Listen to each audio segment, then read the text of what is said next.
Hello everyone, and welcome to part 15 of 66 books, a series of 66 short overviews of all 66 books of our Bible.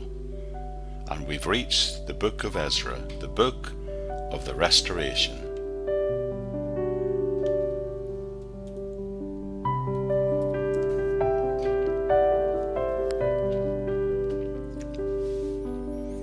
It seems likely that Ezra and Nehemiah were originally a single book. Ezra has been referred to by many as the book of the restoration. It is a book that describes the return of the people, the rebuilding of the temple, and then the reform of the people. When thinking about the author, although he's not specifically mentioned as author, it is obvious that Ezra wrote the book of Ezra.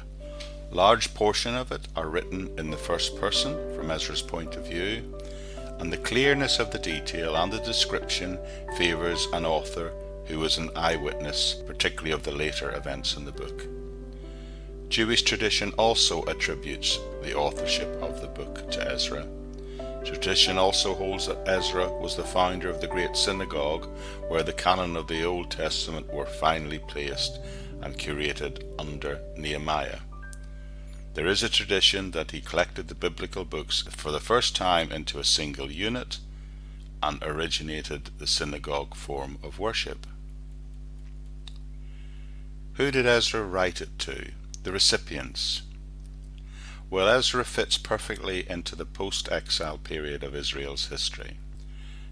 Nebuchadnezzar conquered Jerusalem in repeated waves between 605 and 586 BC. Taking the Jews into exile. In around October of 539 BC, Cyrus overthrew Babylon and issued his decree which allowed the Jews to return home in 538 BC. The temple was begun therefore around 536 BC. The 70-year captivity is dated thereby from about 605 BC to 536 BC.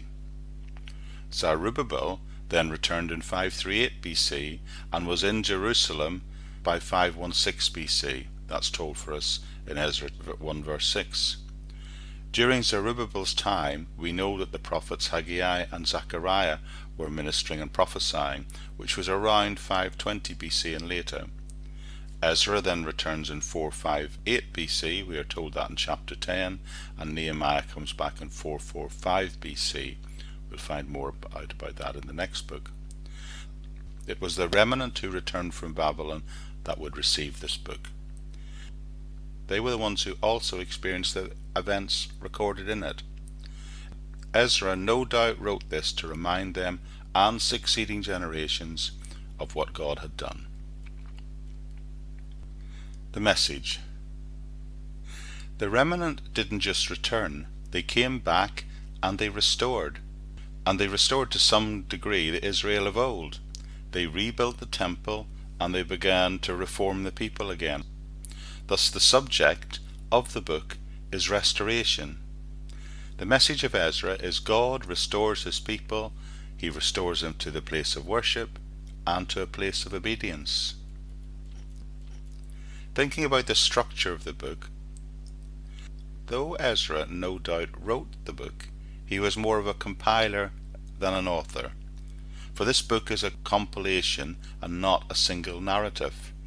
Furthermore, it should be noted that from halfway through chapter 4 to halfway through chapter 7 and the second half of chapter 8 are in Aramaic, not Hebrew.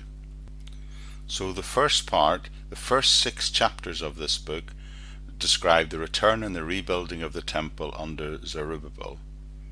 The first 3 chapters show the decree of Cyrus and the return, and they tell the story of the census and the returnees.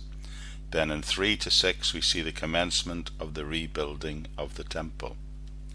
And then in the second half of the book, from chapter 7 through to the end of chapter 10, we have for us the return and the restoration of the people under Ezra, both beginning with the decree of Artaxerxes, then the return of Ezra.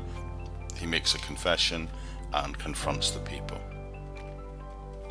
The purpose of Ezra was simply to show that the Lord had fulfilled his promise that was announced by the prophets earlier, to return the people from Babylon, to rebuild the temple, to restore the temple worship according to the law, and to preserve the reassembled community of faith from the relapses that they'd had into idol worship.